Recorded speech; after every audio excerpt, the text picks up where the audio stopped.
Hey everybody, this is James, Marco, Nabil, and Mikey. and this is a special bonus episode of the Movie Palace podcast. Bonus episode number 4. Some trivia if you haven't seen the last 3, look them up. I think it's the 4th. It's kind of late right now. We're recording this, probably the latest recording we've ever done. We might have messed up once, but this is, in a while, one of the latest episodes we've recorded. We just wrapped up episode 200. I'm assuming you will hear that first, editing-wise. And originally this movie, as just a heads up, we are doing a review of The Life of Chuck, a film that was technically released last year in some film festivals, but it's has a limited release right now. We all luckily were able to go see it early, so hopefully this comes out before it gets a wide release this coming Friday, the 13th. Honestly, probably not, because I believe episode 200 for Future Self or Past Self, I think it's 2.5 hours long. So, but it's fine. This is our 200. This is a bonus episode. We're a little more looser on these. One thing I did forget to mention in episode 200, thank you to John he got us these cups here, these Yeti cups with personalized for episode 200. Oh, yeah. Mine has an imprint on it, too. Yeah. Marcus had spit inside of it already. Strange. It's very strange. But thank you for that. It's a nice little gift for number 200. So just a little shout out. Thank you, John. Thank you, John. Big kiss, little kiss. Thank you for sticking to the Star Wars or Star Trek episodes. Yeah, sorry. We promise we won't ever do that again because there's no more. Without further ado, let's get into our review of The Life of Chuck. The universe is large and it contains multitudes, but it also contains me. Okay, The Life of Chuck, and as previously mentioned, originally released in some festivals and such in 2024. It is currently sitting at 81% on Rotten Tomatoes. And it goes, Charles Chuck Krantz experiences the wonder of love, the heartbreak of loss, and the multitudes contained in all of us. This one was directed and written by Mike Flanagan, who did Hush in 2016, The Haunting of Hill House on 2018, Dr. Sleep in 2020, and The Midnight Club in 2022. This is based on a short story by Stephen King and released limited on June 6th, 2025 in theaters. This one stars a multitude of people here, but the main cast here is Tom Hiddleston as Charles Krantz, also known as Chuck, Jacob Tremblay as Teenage Chuck, Benjamin Pajak and Cody Flanagan as Young Chuck, Mark Hamill as Albie Krantz, Mia Sara as Sarah Krantz, Annalise Basso as Janice Holliday, Matthew Lillard as Gus Wilfong, Chiwetel Ejiofor as Marty Anderson, Nick Offerman as the narrator. So before we get into the movie here, I just want to kind of see if anybody has any history with the short story that Stephen King wrote. We'll start with James, because I'm pretty sure you have, if that's correct. No, I have not. I'm familiar with it. It came out during COVID, I think. I think It Bleeds or something like that? The short story collection. It's like 3 stories. One of them has been made into a Netflix movie, Mr. Harrigan's Phone. And this is the other one. There's another one too. But no, I have not actually. So I just heard you talking about it, so I assumed. But Thank you for the correction. Marco, have you had any experience with it? None at all. I didn't even know it was a Stephen King short story at all. I went into this blind without any knowledge of anything. And Nabil? Mikey, we don't read on this podcast. I don't know why we even had a question, right? We don't read stuff. I read nonfiction stuff. I mean... Yeah, I'm right up there with Nabil. Like, why? I don't even know why this is a question. You guys know I didn't read it, so... I mean, just in case... Just no, saying. I know. I'm just playing around. By the way, I will help out Mikey here. We are doing overall spoilers on this one, so it's hard to discuss this without spoiling it all. Right. Yeah. We're going to go through each. The movie's made up of 3 acts. We're just going to kind of break down each act, how we thought about it, felt about it overall, before we do, we'll obviously dive in overall with our thoughts, plot, and then that's really how this one's going to go. So, yeah, thank you, James. So to start things off, we're just going to go over just like how you felt about it overall, just briefly. And we'll start with Nabil. We'll see how he feels about it. I felt feelings. it was an interesting movie. I didn't know what to expect. I didn't watch any trailers. I didn't like read into it. I just said, Was there a live stream on yours, Nabil? There was a live Q&A at the end. It was horrible. It was. I mean, Mike Flanagan was on there, but they were having audio issues. There was a whole problem. Were they? That There was. sucks, I man. don't know if I was actually wondering what the guy who was hosting the Q&A is like. He does I guess a popular Stephen King podcast. He talks about it's like King's something. I don't remember what it's called. And I didn't know if you had heard of it. Maybe I didn't know if you listened to those podcasts, but No. Okay. Yeah, so he kind of just talked a little bit about why he wanted to do the story and stuff, and the movie itself was interesting. I liked that they broke up the acts. Knowing me, I'm a very slow picker upper on some twists, and it took me a while to realize what was going on in this film as we got to the second act. I had to ask my wife, it's like, wait, so is that him thinking about his future in his mind before he passes away or whatever it is? And she's like, yeah, no, that's not exactly what we're. Eva was out there with a notebook. I was like, what am I doing? He's like, son of a bitch. Just fucking taking notes and shit. Yeah, I was a little confused at first, but I figured it out eventually. So it was good though. I think for me, I really resonated with the third act a lot. So the beginning of the film, and as we kind of progressed on, maybe not so much, but it was an interesting take, and I liked that it was very much. I mean, it was a short story, but I liked how each act was its own story. Like they could have just been, its own little, maybe not movie, but a little section of a show or something like that. And it was an interesting exercise and different for me to see what Mike Flanagan made because his Not other horror, films have been, right? yeah, his shows have been great. I loved his horror shows on Netflix. So it's different, but I liked what I saw. Great. Marco, what do you think? I'm going to preface this by saying that I actually like Mike Flanagan. I like his work. I've seen some of his films and I'm a fan of his. I recently finished Midnight Mass. I know I'm super behind, and that's so good, so well written, so well acted. He's really good. I love his work. I'm the odd man out in this one, guys. This didn't work for me. I did not like this at all. And I didn't really feel much of an emotional connection as much as Nabil was saying. It just sort of was there. I don't know. Something about it just really didn't do it for me. It's like I've seen this type of story told before, but I've seen it done better. Or at least the type of story this movie was trying to portray, which is, just, I guess, the emotional roller coaster of self-reflection of, one's life and what they've been through, how their memories, etc. I just didn't really like how I did it, and it just didn't really do it for me, Mikey. Hey, that's okay. It's okay. I'll forgive you this once. James, what are your thoughts? Mikey and I saw this. It was the mystery movie for Monday, by the way, at Regal. And I see why you wouldn't like it, Marco. We talked about it a little bit after the movie, me and Mikey, and I even told him, I said, I feel like most people won't enjoy this movie as much. It might take it depends where you are in life too, I think, maybe. It's just, I don't know. It's a special kind of movie. I think that's why it probably took a while for this one to get picked up from Neon. But I really liked it. I don't agree with Nabil that each one's their own thing. I think they all kind of build on each one.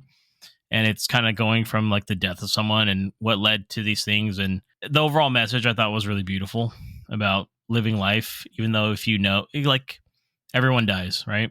It's inevitable. We're all going to die one day. It's going to suck. But it's about these memories you have and living life to the fullest. And I thought it was really well done. And I thought it was really well acted. And like I said, I'm not shitting on Marco's opinion on it at all. Like I could see why people will not like this movie. But once again, I like Mike Flanagan as well. I've actually seen everything he's done leading up to this as well. And I really like how he's evolved as a filmmaker. And it seems like Stephen King really likes him too, by the way. This has got to be his fourth or fifth Stephen King thing he's done too. Mm-hmm. Yeah. So interesting film. It was really interesting. The trailers, honestly, even watching them, don't really tell you anything at all what this movie's about. Everyone was going in blind. And I think we had a few people in our theater hated the movie. So trust me on that. Very vocal about it afterwards, yeah. Very vocal. I was like, Jesus Christ, relax, dude. This is fucking bullshit. But Kind of how I felt. which I like. Once again, I understand, but like we've talked about in the last one, like we all have opinions on it, but I connected to this movie quite a bit. So Yeah, and like you mentioned, I watched it with James here, so we kind of talked afterwards, and I kind of echo a lot of what James said here. I don't know, the first, well, I guess it's the third act, which is the first one that's played. I wasn't meshing with this movie at all, but then as it progresses and the second act comes, and then really when the first act hits, that's when it starts kind of getting, like, kind of wraps everything up for me, and it kind of started making things sense. And I think if I actually watch this movie again, I would appreciate that first act a little bit, or the third act a little bit more. beginning, yeah. So yeah, that starting thing is just, it kind of throws you off a little bit. You don't really understand what's happening. Then you kind of clicks, and it makes a lot more sense, I think, as you watch the movie. So I think maybe if I went back, I'd probably notice some stuff I just overlooked because I was kind of trying to figure things out. But I did like the movie. I thought it, like James was saying, there's a message that kind of comes along with it. And I think some of the characters, they kind of work in a different way. Was it Albie? Is that his name? Yeah, Albie, played by Mark Hamill. He's kind of the opposite side. Like, he almost worries about it too much. And kind of like, I feel like his life is a little different. He's drinking and everything like that. And then the kid that you're kind of seeing, he's kind of going through and doing his thing. And he kind of takes a little different route of it. And I like the way they had a contrast between those two characters and how everything kind of built it out on it. So, but like I said, by the end of the movie, I actually really enjoyed the movie. That was pretty good. So as we mentioned, we are doing overall spoilers. It's kind of hard to talk about it here. So just as a reminder here, we are going to get into some deep stuff here in terms of spoilers and stuff, because it's really can't talk about it without it. Just talking about the plot. I know some people already kind of mentioned it a little bit here, but the acts play backwards. And how do you guys feel with that? Do you guys, I know we kind of talked a little bit about it, but does anybody have, I'll just leave it open to everybody for this one here. Does anybody have any thoughts about how that played out or how that worked for them? I didn't mind it. I probably would have reordered it a bit, maybe even more so for me. Just like thinking about how they did this, I would have probably put 2 first and then jumped into 3 and then 1, because it is a different. Act 3 is different from the other 2 acts to me. Yeah. Like completely different as far as tone and everything else. And so I feel like that threw me off. Like you said, Mikey, like I know I actually connected more with Act 3 over all the other ones. So I'm the opposite of you, but I think from what they were trying to portray in this, I think that would have been better to kind of show Chuck and then show the different aspects of things during that. That's how I thought about it. Yeah. I think they do it because you're supposed to be in the mindset of like these characters that are in this universe, right? They don't know who he is, but he knows who they are because they're the people he interacted with, that he's he met along the way throughout. Exactly. Which then goes back to the first act where Mike Flanagan's wife is telling, he's telling him, like, you have the multitudes, you contain multitudes. And it's like inside your mind, it's brilliant. You create your own universes and own countries. And I thought it was cool. But we'll jump into that when we talk about it. But I mean, it worked for me by the end of it all. At first, I was like Mikey too, where in the beginning, I was like, why is the guy from Scream in here? What's going on? So I usually enjoy when a movie does that, puts acts out of order. Obviously, like Tarantino's done it. I felt like for this story, I don't think it really worked. I kind of agree with Nabil. If they would have reworked the acts, I think it probably would have worked in the movie's favor. Not that the premise really captured me anyway, but for me, really, I liked the third act better, really, in the way that was kind of laid out. I felt like, I don't know. I felt like that was kind of more impactful than the other 2 acts, truthfully, for me. But maybe reordering would have helped with that opinion. I don't know. Yeah, I mean, I don't know. I'm trying to think of like how you guys just said, maybe 2 first and 3, but I don't think that would work for me in terms of like how I'm thinking about how everything worked out. I don't know. Like you guys said, 3 is kind of different. So I think it needs to be the furthest away from Act 1. So I feel like it has to be kind of the first thing you see. It doesn't really work going 2 then 3, because it's kind of a jarring difference between that, and then it being in the middle just wouldn't work. I think you're supposed to be thrown into the confusion, because that's his mindset. I think it's just that I didn't really care about Chuck. I think it's just that. See, but that's almost the point of the movie, is that Chuck is just a guy. Yeah. Like, and everybody has their own beautiful universe in their mind. That's the whole point. Yeah. Like, everybody's has the multitudes. and Jade, stuff. I think I would have liked it more if they just focused more or emphasized more that he's just a guy. Like to me, it felt more like it was really trying to make you feel bad for this guy and his universe crumbling and stuff. And I just couldn't help but think like that's so just one dimensional. There's billions of people on this planet. They all all of them have light. All of their light eventually like gets dim and gets, lost in the void.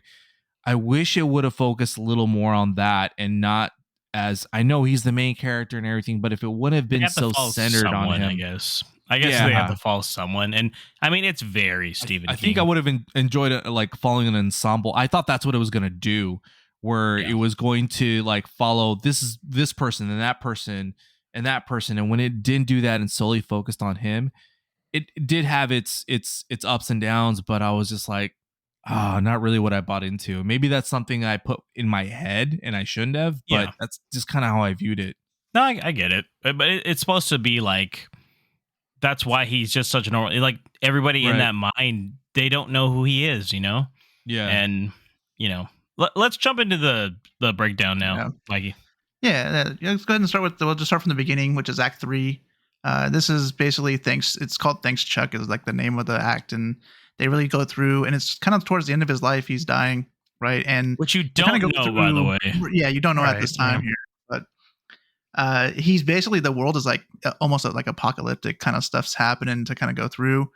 So, but what are you guys' thoughts on it? I don't know if someone wants to just jump in. So with Act 3, we're following Marty Anderson, right? Which is such a Stephen King name, by the way. Just right off the bat, I was like, "Oh shit, is this guy from fucking The Dark Tower?" But basically, the world's ending, right? Internet's going on and out. You don't know what's going on. There's all these advertisements for Chuck, right? And I think that's it's to throw you into like chaos, right? There's like remnants of like maybe there's a lot of hints that there's something bigger going on, obviously. But as we know through the spoiler of it all, because they're spoiling shit, we find out by the end. Well, fuck it. Let me take even a step back from there. Like Marty's trying to find his ex-wife, right? Theoretically, if you look at it face value. Yeah. And it's like internet's going out, lights are going out, and we basically go into this moment where you realize that people are like, oh, this is like the end of the world. Stars start blowing up. People are scared. It's pretty, it's like, what the fuck's going on? You didn't pick up on that, Nabil? That what was going on? I kind of figured that at the end that it was in his mind, but I wasn't sure at first. I was like, maybe he's like, I was thinking maybe he was like a god of some sort, and God was like, it was the apocalypse, end of days kind of situation. He is Loki after all, so I don't. Is this the tree? Is he the tree still? That's kind of, I was thinking. I was like, this must be the the end of days. Everybody's like dying. You're like Twilight Zone. You're like, does he control the weather? you were more hopeful, Nabil. I thought that he was more like kind of like the angel of death or something, or like a premonition of like. Well, I was waiting for the horror aspect of it because I know Stephen King doesn't do all horror, but like the majority of his stuff is, and I was waiting for that aspect in this, and there was a little bit of that scary trippiness where they were at night. Yeah, when we get to Act 1, I was telling Maggie like it was pretty grounded up until the fucking Stephen King twist everything. Right. Yeah. But, I will say, so this, I think, kind of goes with more just my personality. And this might be where we vary. Like, I connected with the third one more because of the existentialism. Like, they were talking about, like, very relevant and political things that are going on even today. And it's very present. And so that I related a lot with. And I was like, okay, I can vibe with this. I know where we're going. I can see what this movie's kind of trying to do, right? Mm-hmm. When we jump into the other acts and it's more about reflecting on your life and nostalgia and like the things you go, I didn't have the same childhood as this, like I don't relate with any of this. And so I get it. I understand what it is, but this is not me. But that when we were opening through it, I was intrigued. I wanted to see where it goes. And I liked how kind of it ended and jumped to the next thing because all this was something that I am, like my personality. I would relate to the things I think about. So I enjoyed a lot of that aspect of like the questioning. And so, the Chuck aspect, the surreal aspect of like, this is Chuck's mind didn't really cross my path because, like it wasn't something that I was thinking about because I was thinking that this film is just talking about like a bigger picture of things. And then as we started getting smaller and smaller in each act, I realized, no, this is not the same film anymore. And that's where it started losing me. No, definitely. That's exactly how I felt. And the third act was my favorite. I liked the chaos. I liked the confusion. It really kind of like picked at my anxiety, and I was like, man, this is like real life shit. They're treating it, pretty realistically to a point. And then kind of like what Nabil was saying, like as it focused more and more and turned more towards Chuck, I started to lose a lot of interest, and I was like, that's where I felt like if they would have restructured things, it probably would have worked better, probably would have had more of an impact. Maybe still wouldn't have been as strong for me in my opinion, but I was just kind of like, I can we go back to the third act? That's what I was saying. I kind of wanted to watch the movie a second time, and I might do it still if it comes out, everywhere, which I hope it does. I probably will go watch it again because I really want to watch that third act again because I hear what you guys are saying and I'm thinking about parts. I'm like, okay, yeah, that makes a lot of sense. Me too. But at the time I was watching it, I didn't get that, so I kind of feel like I missed something, like I'm missing a act 3 part that so. We'll see what happens, but I see. I don't agree with Nabil and Mark on it, but I thought that third act is powerful because of the acts that follow. For me, at least, I thought it came together really well because of that. Like you start at the end, like you said, it's like a Tarantino thing. It's just showing how everything that you know and love eventually comes to an end. And I thought, all these things that are going, all the things that people are saying is stuff that Chuck's thinking. Like the internet going out too, all this stuff. It's all Chuck, right? Yeah. His mind is going out, and the Christine car's in there. By the way, I don't know if you guys saw that or not. The red Christine car. I think I missed it. I told Mikey, I was like, "That's the Christine car." Sorry, Stephen and it King, might have helped for us too, because me and James at some point we looked at each other and he's like, "He's dying, right?" So it's like we were on the same page already during Act 3. So right when the stars were going out too, and the thing, I was like, "This is in his head." Yeah. So. Then what seems so small in the other acts, especially like Act 2, there's just like an event that happens. It just shows you that sometimes in life, it's like the little things that you remember the most out of everything, over even things that are quote unquote like big events. Sometimes like the narrator even says like he'll often think about this, before his death, like more so than he probably would have ever thought. And I don't know, it's just something kind of beautiful in that to me. So yeah. Well, also it was like kind of like that's kind of a slice of life, just a little piece, right? And it kind of it was nostalgia for him. It took him back to his life that we see later in the movie. Yeah, and he was able to kind of relate to that little beat that the person was playing on the drums, the buskers, and it kind of just put him in a place where he's like, man, I feel like dancing. And because that was his real love, and then he changed it when his grandfather kind of threw the statistics at him. Like, hey, realistically, you have your better chance of becoming, making a living in this than going to the moon or some shit, and it's like, fuck. But I kind of like that scene. Which is fine. Like I said, everybody takes a little bit of this from everything, and it's the life of a totally normal guy. That's the whole point of this movie. Yeah. And, that act too, just, it was, the dance scene was fun. Tom Hiddleston can dance too. Goddamn. Yeah, Tom Hiddleston. He's getting down. He's got the moves. So random. I also liked. I started noticing as we're going through like the background characters showing up, and like people reflecting on it. Yeah, reflecting on like some people he never even really met, but they were just there, and then they show up in his mind near the end as a random thing. Like that does happen, right? You notice somebody and you don't know them, but they're just for some reason a plot theory in your head now, just running through for some reason. So I kind of am seeing that a bit, and I totally get the slice of life thing. But again, if anything, for me, obviously I connected the most with Act 3, but I like the story arc that was going in Act 1, and they added back that supernatural element too. Yeah, that's the Stephen King thing. Sticking on Act 2 though, like it's the shortest act out of all 3. It's showing you that, like, he's getting obviously sick. He's got head pains and all this stuff. But it's also a callback to his grandma, his like real love of dancing. And it is random. Marco's right. It's just like, oh shit, he's just gonna dance it out, I guess. I did like that quick flash of where he really Hands. briefly sees his grandma tapping on the on the pot. That was pretty cool. I did hand like thing. that. Yeah. Yeah. I think I don't know, it was just it was just too random for me. I'm kind of glad it was. Yeah. I was like, oh man, this is kind of weird. But once again, like Mike said, is Act 2 is literally just an event 9 months before he dies, right?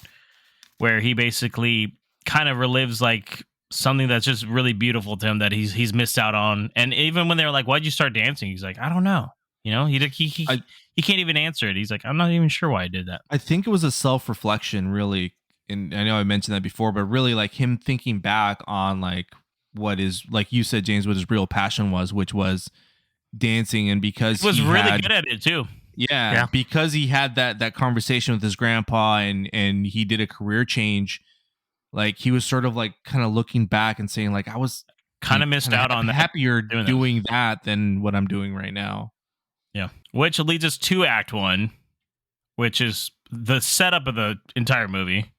So that pays off the previous 2 acts, in my opinion, where he learns. He has a teacher that I think he calls her kind of like a hippie or something in the Nick Offerman. He's like, she wasn't going to last, right? Played by, I always forget her name. It's Mike Flanagan's wife. She's in every fucking movie. Yeah, she's really cool. Yeah, she seems cool. She's in lead. She's the lead of Hush, by the way, and in all the fucking Netflix shows.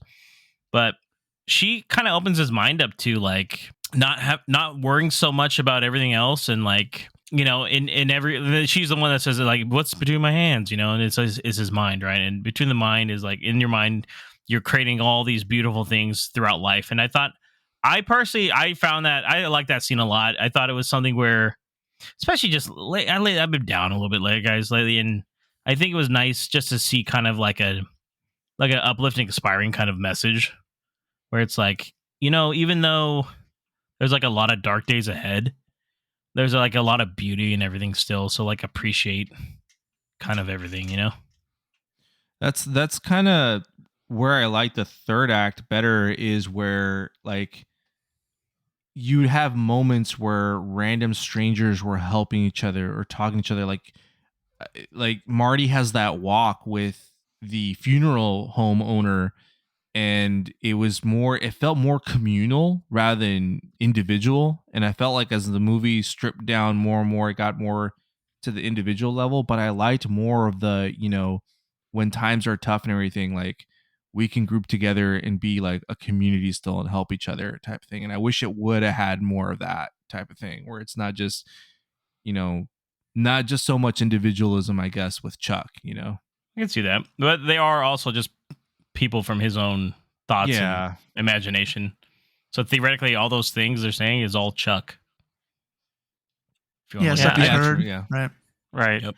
I mean, I think that's all the things they say are stuff people have told him. Like the guy brings up about the days, and that's from his grandpa.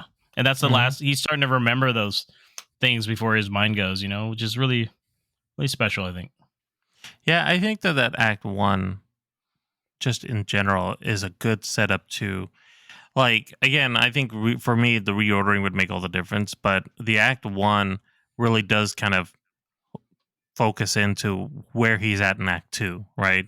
And like showing why that's meaningful to him. Like the whole dancing aspect, like now it starts to make sense. Now it's starting to connect. And him as a kid was very interesting because of the situation with his parents dying and then him being with the grandparents. And I like that they leaned into the grandparents having grief as well, you know? So it's not just one-sided where this kid's trying to figure out life, but the grandparents are trying to also figure out what they're supposed to do here. And the interactions at school and trying to find himself, like all that was, I enjoyed that story, you know, a lot. I liked where it went. I liked how that first act ended. Again, it isn't something that I resonated with because I know that the film as a whole, it's a slice of life thing, and I felt like I should have had a better connection. But from a storytelling perspective, it was a solid story from start to finish through that, just to go into it. I think the second act was kind of the weakest part. I think it's structured that way to make you kind of think. That's right. Yeah. It's Stephen King, guys. I know. Well, I liked Act 1 just because the room is kind of mysterious, right? And you start getting hints as you go along, right? Coppola. Right. Mark And, Hamill is like, I feel like Jedi Knight up there, run. I was the last Jedi. It's like, oh my dude, that's the Stephen King aspect of like I was like, this is all pretty like grounded for the most part. Yeah, the universe ahead. And then Stephen King's like, oh yeah, there's also a room that shows you your death. No reason why. It's just there.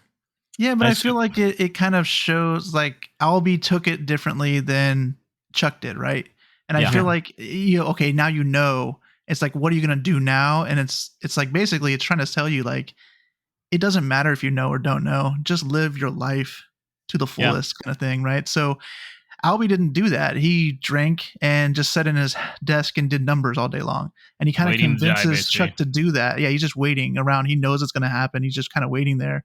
And I think Chuck kind of did the same thing, right? He kind of went to the numbers thing right here. And Act 2 is him basically like thinking about, man, I should have just been living life, right? Just it's like, dancing. hey, Just I'm do the dancing moon. here. Just And I remember all make these the things from moon. younger. Make Like do the I moonwalk. needed to do this more often. And he's that kind of brings it out. And then, Act 3 is obviously kind of chaos and all the stuff he's remembering from his life. But I feel like that's kind of like impactful. Like he took this event, he kind of made it like impact his life. And then he later on remembers like, oh, I shouldn't have done that. I should have done this stuff instead. I think that's kind of where it really lost me, Mikey. It was way too oversimplified. Like, to just say like live your life and stuff. I mean, he could do that. Chuck could do that because of his circumstances and his material conditions. It's just like, dude, your grandparents are well off. You pretty much learn a really good skill from your grandfather and stuff, who's pretty well off as an accountant. You get left with the house, and you can go ahead and live your life and not focus on the fact that you're going to die. Not everyone can do that, So some people, I just think But it's once his way. again, we're just looking at Chuck, guys. Right, but I Don't mean, add it's- other characters. It's the life of Chuck. But that's what I'm saying. Is his life is supposed to connect with other people, and I think it's too centralized to connect to everyone. Like even the Bill was saying, like he didn't really connect to the character, and that's why it's just I think it could have. I know it's Stephen King's book. And it's like, God, Stephen King, you could have told it a little different. Like it could. I just think it could have been told a little different, and not just live I thought your it was life. a It's good like, message, though. That's a good message. Live for life. Love life. Yeah. I like thought that. I thought that was a universal thing. Honestly, Yeah, I mean, it the- is, the but theme not is everyone can universal. do that. Is what Yeah, I'm I was saying. saying, the theme itself is universal, but I kind of get what Nabil and Marco are saying. They're saying that not everybody can really kind of do that. Well, So yeah. it's like you're either going Motherfuckers It's live the in to, life of paycheck to James. paycheck It's the right life now, of Chuck. well, yeah, but it's really kind of can't going on. really Like you live either life relate to that eating my character or you ramen. don't relate to him, right? And I feel like Which is- the people but that then- can relate or understand it a little bit different, Yeah, but they're even going to love this movie, let's and the say people that even- don't are not. even if you are eating ramen, you're poor. Like there's still, I like just personally, just being a little sentimental. There's still like appreciation for life. You're waking up That's every true. day. That's the message I got at least. Like I'm not always doing the best, guys. But this movie, honestly, seeing this on Monday, this really helped me out this week. I'm gonna tell you right now, like personally. So, just I've been so negative about things, and it was just like nice to like, okay, like fuck, I I feel like a lot of 36. movies have been sad Yeah. lately. It's- I mean, Yeah, a Mikey lot of said movies that has- after we watched I Leo say that Stitch. every Like, year. relax, Mikey. Put the gun down. He's like, is Stitch gonna make it? They put I a will jumper say- cable to his hands. He did. He actually did that. Yeah. I will say that I totally get the message. And again, I want to be clear that I'm not knocking this film. I think the film is a really good film and can make you be introspective. I just feel like I connected stronger with other acts than maybe I was supposed to. Even like from hearing you guys, like I totally get where we're going with this. I think it was a good film, but I will say, like for the first act, that ending where the Nick Offerman narrating essentially says, he sees Chuck sees where his life's going to end. He doesn't know when. He knows he's a little older, but not too old, not too young. Yeah, he's like, He he can't can't tell. quite tell the age. Yeah. So By the way, definitely not 39. I was like, no, not that. Yeah. Oh my, I was like, maybe Oh, 47. yeah, if you're 39, I'm doing great right now. Yeah. But him saying that and then saying he doesn't know when, but he knows that he's going to live his life, kind of thing. I like that line because that is how I mean, maybe it's more because I don't relate with it because I'm already kind of living my life that way, and that I'm trying to focus on today. Being present, right? Like this is Bill's actually the whole thing. recording with the Apple Vision Pro on right now. Just let All right. everybody know. So in virtual space, guys. I haven't seen Bill, Bill's that's- eyes in months. So just let you know. Where I like the third act more, I feel it's more impactful, more I don't know, stronger message. Like Martin goes to find his ex-wife. He goes to see that the little things don't matter, and like it just felt more like people were coming like more freaking together. I guess they're all the Which I same. think they're It's all the same They're message. all Chuck, though. No, I know they're it's- all Chuck, but I mean, No, like, but what I'm saying is like, yes, he's doing that, but it's also like I think it's trying to say like at the end of your life, it all kind of just comes into one, I guess, right? Once, yeah. I think it's all the same message in the different acts, right? Each one is a moment of trying to make you remember to remember the things that you care about and put the other things aside and try to focus on living life, kind of thing. And so, in its own way, it's showing that. For me, the sweet moment was when Marty and his wife are holding each other, and she tells him she's scared, and he's got her right there, and it's just like you're not And then alone. And then he says, "Too many sorcerers." Oh my god, I was gonna say that. Too many sorcerers. As the universe walked out, I said, "Oh my god, this is a fucking Marvel film." Oh, sorry about your legs there. You're back to being crippled. And like that's Now the you'll message be I would in share Star with, Wars. with everyone, my friends. Like, you guys aren't alone. Like, I'm here for you guys, as much as I can, type of thing. I don't know. No, which That's was just me. nice. But once again, it's like him thinking that too, right? Yeah. Theoretically. Yeah. And it's the influences he's had in his life leading up to final last breath, which you see. And then he does the moonwalk. And also He his does. dance teacher. Dude, I can never get over the dance teacher, though. Because she's that bitch from fucking Midnight Mass. Midnight Mass. And the whole time I was trying to tell Mike, I was like, yeah, I don't like this bitch, though. But I was like, that's just her character. Because she's a totally different character in House of Usher. Yes. But man, in this one, I was like, oh, I can't stand that bitch. Same. I was like, not But this. Mike Flanagan and her are hella cool, dude. She's been in like most of his stuff since then. Oh, everybody's there. Real cool. He was there the whole thing. It's all his regulars. Which is kind of cool that he's like creating movies. That's why I'm like, this movie probably won't do well, unfortunately, even though it'd be critically acclaimed. He just has not really done well with theatrical releases.